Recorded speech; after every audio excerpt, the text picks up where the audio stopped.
already know the content is going to be great when I'm talking about pieces of cloth and how they interact with mouse feet. The best format for these is of course the tier list. These are fairly fun to make and I think these are enjoyable to watch as well. So let's go ahead and start, and the first pad we're gonna rate is the MOUSEPAD, and this is one of the best pads that I've tried. It's smooth, doesn't have that much static friction and still has quite a lot of control, especially on the 6mm version. This is for sure an S-tier mousepad. Then the Hayate version 2, I have the soft and the X-soft version, and I have to say that the X-soft is way better than the soft one in my opinion. I'm still not a massive fan of this mousepad. I would put it on B tier. I would rate this higher if I only play tracking heavy games, but as I mainly focus on CSGO and Valorant, those are just mainly like those games where you need a lot of precision, so this kind of mousepad isn't optimal for it. Then we have the Artisan High-End, and I've been a big fan of this mousepad for quite a while. It's way rougher than the Hayate also, so it has more feedback, and because of that I think it's better for CSGO, and it's still very good for tracking based games as well, so I will put it on A tier. Fuck that, I will put it on S tier. I think it's one of the best pads available at the moment. Then the Artisan Zero, I have the medium, the soft and the X-soft, and my favorite is the X-soft from these. It's straight to S tier in my opinion. It's not one of my favorite control pads, but it's also very balanced and it has more stopping power than any other artisan pad that I've tried. It's for sure S tier, it's good for CSGO, very good for tracking based games as well. It's a very good mousepad, very durable, very good. Cooler Master MP510, it's a Cordura mousepad, it's somewhat rough. For Cordura pads it's okay, but I don't think it's that good anymore as there are just many better options available. I will put it on C tier. MP511 I haven't tried, I've heard about the same things as the MP510. Goes to C tier, let's see if I try it at some point. Then the DM pad, it's a very cheap pad, it's quite smooth, has good amount of stopping power, some static friction.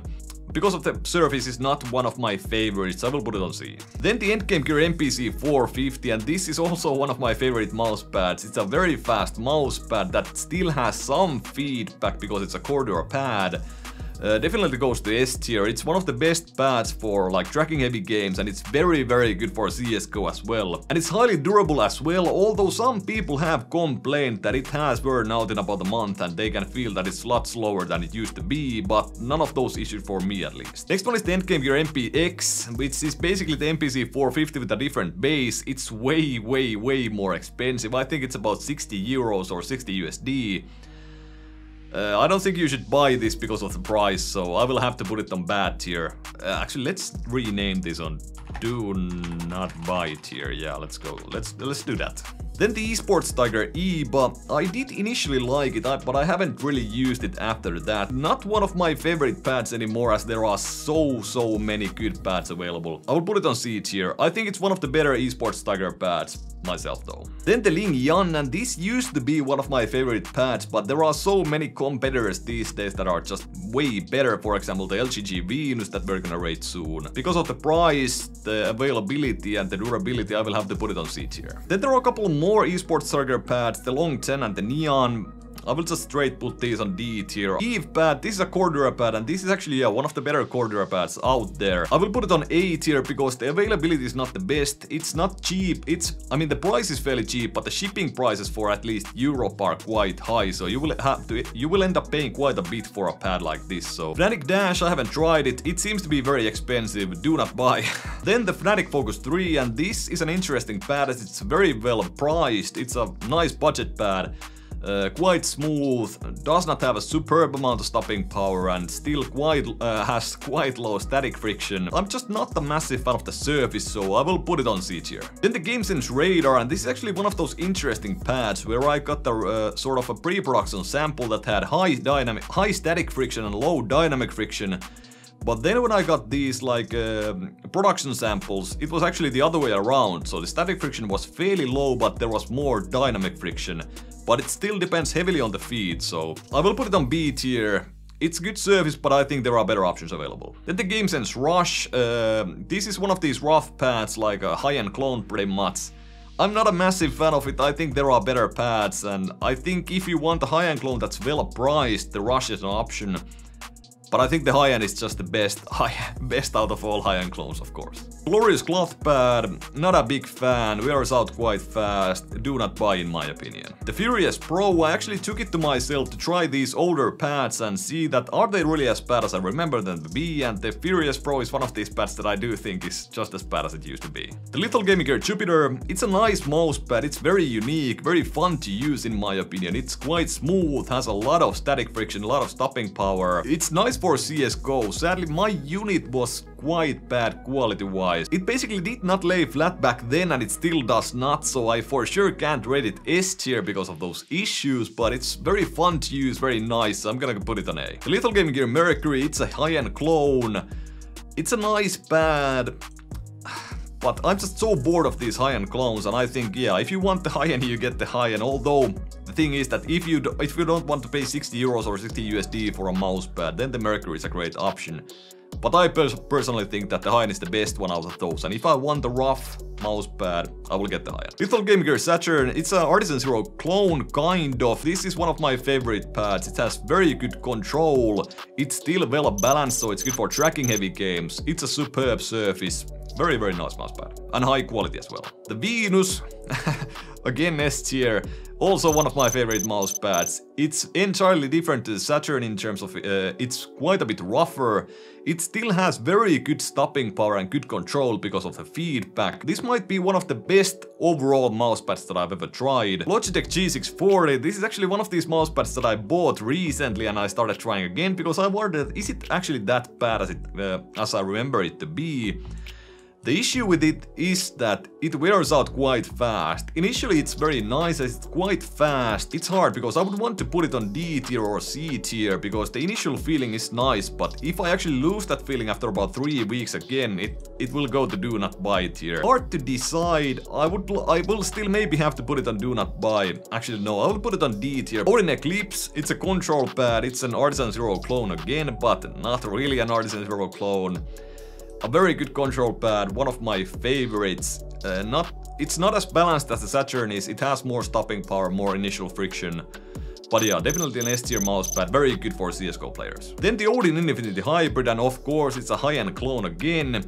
I will put it on B tier, the same reasons as for the Mercury. The Zero Gravity, do not buy. It's one of these balanced mousepads that's not quite balanced. It's not quite fast, it's not quite control oriented. I don't know what it exactly is, but I don't know, it's quite bad. The PureTrack Phoenix SE, it's a smooth pad that can be somewhat fast, but still retains quite a bit of stopping power because of the surface feel. It feels like it's a coated mousepad, but I'm not quite sure if it is, but it's very durable at least.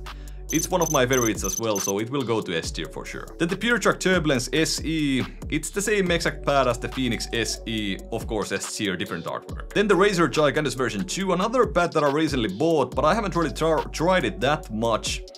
I will put it on C tier now. I will try it more in the future and see how I actually like it really. The Razer Strider, I haven't actually even tried it. It's a very high quality mousepad. It's a rough surface. Apparently it's faster than the Artisan High-End if I remember correctly. I don't think it's for most people, but if you're gonna like it, it's gonna be a very good one for you because of the quality and the feel, so I will put it on A tier. Then we got the Navi mousepad, which simply uses, not one of my favorites for sure. I don't think you should buy it, I will put it on do not buy tier for sure. The SkyPad 2.0 XL, I sort of have a love and hate relationship with this mousepad. It's very fun to use, very nice, but the main issue with it is that if you have your skin touch the mousepad and your skin gets moist, it will feel very sticky for you, so that's the main issue. You can battle that with a gaming sleeve or sports sleeve, but it won't fix it completely. But I will still put it on A tier, it's one of my favorite pads. The 3.0, I haven't tried it, but I hear that it's faster, which is an issue in my opinion. I think the 2.0 is already very fast and it still retains some of that control or stopping power, so which makes it a very good mousepad, so I think they sort of made a mistake with the 3.0 if they actually made it faster and it has less stopping power, so I will put it on C tier. The SPC Endorphic Cordura is basically the MPC 450, so I will put it on S tier. Then the QCK Heavy, and I'm actually using it right now. It's actually way better than I remember, but the issue with this is that I think it will wear out quite fast, and I remember it having that issue previously. In terms of the surface feel, it's actually very nice. I will put it on A tier. The QCK Heavy isn't exactly very cheap. The main issue is that if it will wear out in about a month, then it goes to do not buy tier. Then we got the VAXC PA, and it's kind of like the Zowie GSR SE, but it's actually way more durable. It's definitely an S tier option in my opinion. It's good for tracking, good for CSGO and stuff. It's very balanced. The Akku Control Plus Black and White, these will go to B tier for me. I think these are good pads and they can be quite cheap as well depending on how the shipping is for you. But yeah, they are high-end and basically HAUS version 2 clones, so can't rate them too highly anymore, I think. The Equate Plus, it's an interesting pad. It's quite a unique surface. It's rough, but it has a lot of control. I haven't used it that much. I will put it on C tier. It's not one of my favorites, but it's definitely interesting and you should try it out if you want to try one of these rough feeling control pads. The Equate is one of the better control pads that I've tried. The only issue, at least in my unit, is that the base is absolute garbage. I think the base should be the same on all of these X-ray pads, so it might be just my unit. And because of that, I will put it on B tier, but I think that if the base is actually good and if it's just my unit that has this issue with the base being quite slippery, I would put it on S tier for sure, but I need to get another unit and see how the base is for there. Then we got the Akku Control Arrow B, which is kind of like a smoother Akku Control Plus and pretty much the same as the Akku Control Plus White should be. It's a nice pad, it has decent artwork and stuff. It will go to B tier for now, it's not one of my favorites anymore. Extend Control, the most expensive mousepad in the world, it's good for CSGO in my opinion, it's also quite good for tracking. But the price just ruins it. Do not buy in my opinion. You should get the Artisan Zero, the LethalGamingGear Saturn or the Odin Eclipse if you want a control pad that's very good and not $100. Then we got the Extrafy GP4 and it's a control pad again. The ones with artwork are actually uncoated, although it says coated here. Thank you Faults for making this mistake. It's one of my favorite control pads, but it does not quite stand up to the Saturn and the Eclipse in terms of quality and feel, so it will go to A tier now. Then the Extrafy GP4 without artwork, and for the exact same reasons it will go to A tier. The Extrafy GPZ1 is a mud pad, it's very good for jack FPS, it's okay for tracking, but it's really bad if you have to track in games where the enemy is switching directions quickly, but it's very good for that smooth kind of tracking where the target is moving quite slowly, or maybe even fast, but doesn't change direction fast, so the changing of directions is slow. Basically, if the target is switching directions quickly, you're in trouble. A tier mousepad, it can be a very good option for you CSGO players. GSR SE, do not buy, there is the VAXC PA these days. GSR, again one mousepad that I recently got again. GPZ1 exists, many other control pads exist these days, do not buy. The Vitality mousepad, aka the Corsair MM530 or something, I don't remember which one it is. It's way better than the simple mousepad. But I think the only reason to buy this is if you absolutely want a Vitality mousepad. I think there are better balanced options available. It will go to D tier. There are a couple of ones that are actually missing, and one that you should definitely try is the IKEA mousepad because it's so cheap and it's actually quite similar to the QCK. It's a nice control pad, but definitely not one of my favorite. I would put it on B tier just because it's so dirt cheap. What do you think about this tier list? Is there a mousepad that got into a tier that really does not belong there?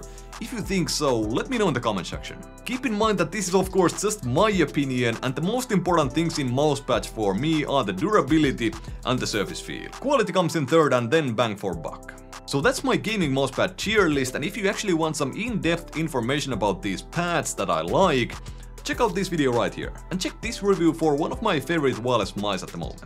If you enjoyed the video, hit that like button, if you enjoy my content, hit that subscribe button, and see you in the next one.